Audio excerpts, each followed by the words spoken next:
It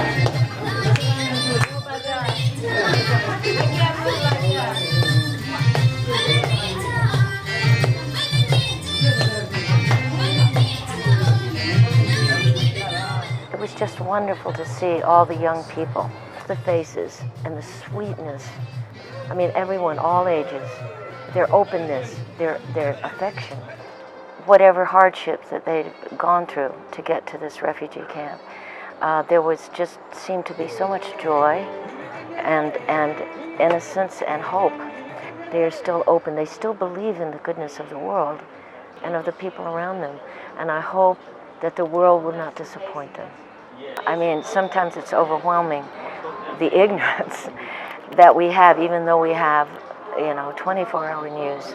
There's an enormous number of unaccompanied minors coming across the border, seeking shelter and safety and a better life.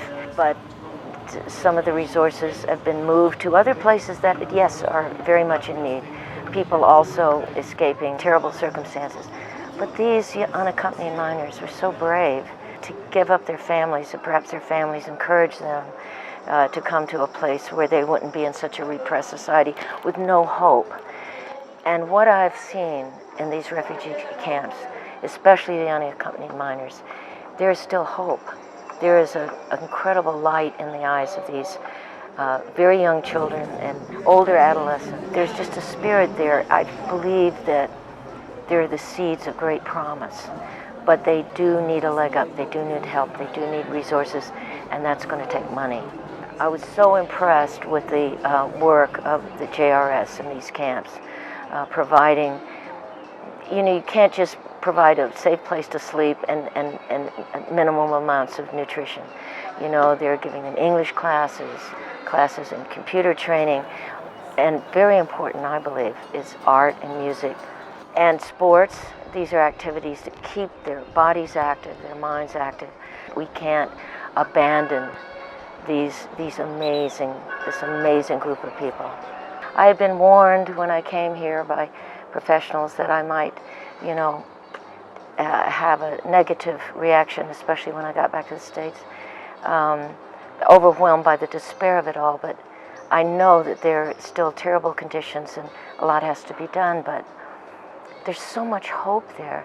There's so much promise. It really affected me in a very positive way. The ability to actually see it firsthand was an extraordinary gift, I think, for me. I think if I've got one thing I'm going to take back, I believe that education is the key to everything. These minds need to be challenged and developed. It's a huge resource for the countries that they're in now, for wherever they may end up.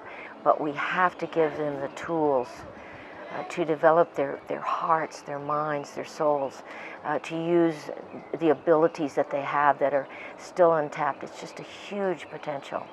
So I don't know how to go about it, but I have a great deal of faith in the organizations, in JRS, in the UNHCR. There's so many people out there really wanting to help, but it's just not enough to create a place of safety. We have to have the resources to give them a chance to realize their potential. I help you. I help you. I help you. I help you. He helps you. He helps you. He helps you. He helps you. She helps you.